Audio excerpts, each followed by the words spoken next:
All right, guys, back again. I got a little bit more information.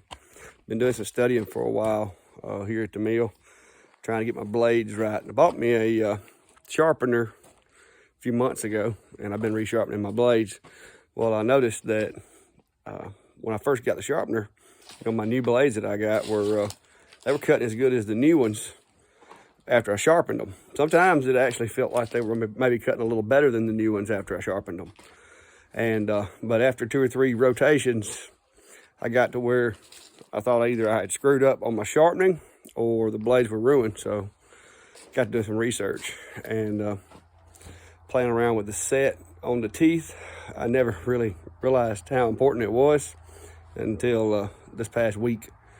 What I've been doing is I took the factory blades that I got from Woodmizer and gauged them to see, what the set looked like on those, and then did a couple of blades and basically tried to replicate Woodmizer's set, and they cut pretty good. So I was happy with that. I mean, the blades that I was having problems with, once I set the teeth, it fixed the issue. They're cutting like they're supposed to again. The only thing that I have found is that once a blade gets to a certain thinness as far as the width of the blade, you can pretty much set it to the side because it's not going to cut right on your saw once it gets below, like, most of my blades are like 1.04 inches to the bottom of the gullet. And I found that once they get down into the 0.98, 0.99s, it starts causing some problems. So what I'm doing is I'm just stacking those blades up, and I'm gonna keep them. And once I get all my blades down to that size, I can do a realignment on my wheels and stuff. And I think I can still use them if I need to, if push comes to shove and I don't want to buy new blades. May not be what I do, but there's that option. But I was just gonna kind of show you what I have discovered. Of course, the LX25 here, that's my mill. Like I said, I just do this as a hobby. I enjoy it. I do it for the exercise, so no need for hydraulics and whatnot. But this is the board I just cut, and as you can see, she's cutting nice and flat, nice and smooth. I've got some saw lines. It's not terrible saw lines. But what I have done is I experimented with the set on these teeth. Let me walk around here and get my brush where I can show you. But the set that I was getting from the factory, it done pretty good, but I got to doing some research and all that and decided to experiment to see what worked for me, what I like best. Some of the videos I saw, folks were talking about different saws, different horsepowers, different RPMs. Set is different. So I decided for me the best thing to do was just to try some different sizes.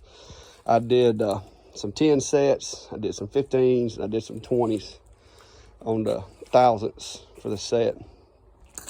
This guy right here was a 20.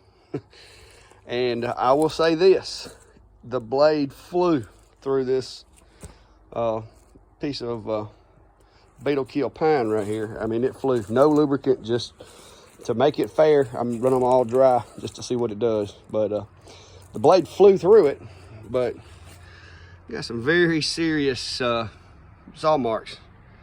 And that may be that I have 1 or 2 teeth further than the rest of them, but it seems pretty consistent. So I'm thinking that's just because it's the set's so far out at 20. Well, then I went to 10, and of course saw marks nearly disappeared.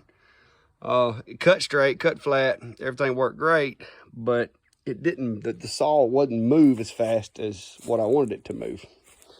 So now I have been playing around with 15, because I figured 20 moves fast but had some pretty ridiculous saw lines. 10 cut good, got rid of the saw lines, but moved kind of slow. So I kind of split the middle, and this is one of my test runs with the 15.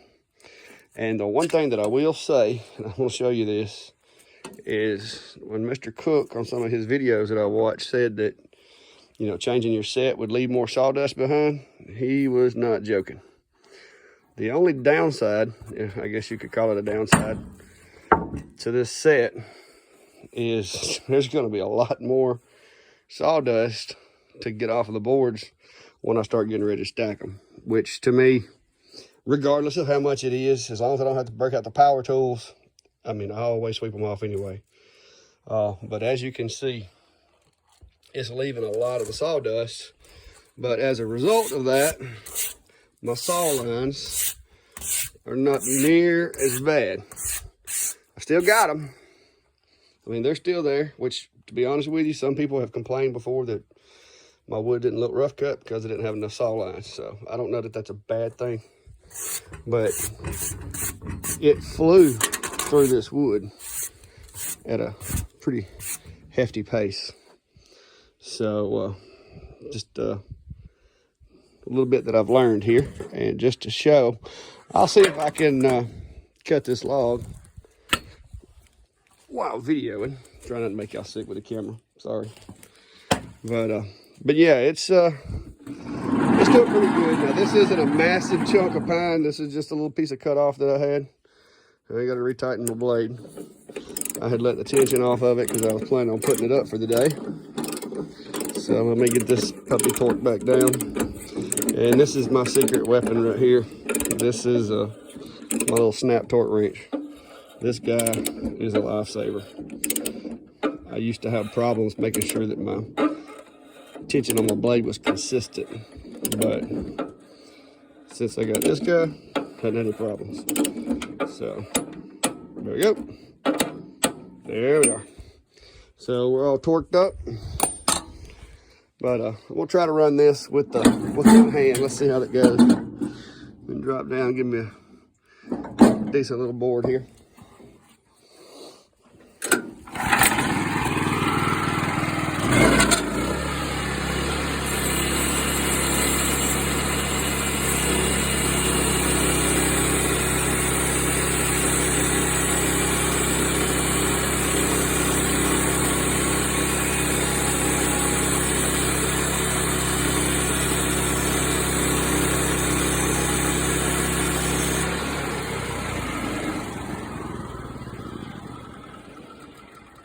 And it worked. All right, see, here's what I was just discussing about the sawdust. So, pretty extensive amount of sawdust. Of course, it's dry for the most part. There's a tree still green, so it's not too dry. But there's my cut. And just so we know what kind of cutting we're doing. There's my level, and I'll put it on the edge right here so you can see it a little better. But there she goes, and that was at a pretty good little pace for the LX. All right, guys, that was that. I try to share what I learned. I'm still learning, but I honestly think that the better I get at this, and the more work I get towards honing my skills when it comes to sharpening, the better off I'll be. But I will say this, it is really nice that the 30-ish blades that I have, even the ones that I thought I couldn't reuse, I can now reuse them. So that's that, guys. Like I said, you might want to try it. It definitely helps. Thank you. Have a good day.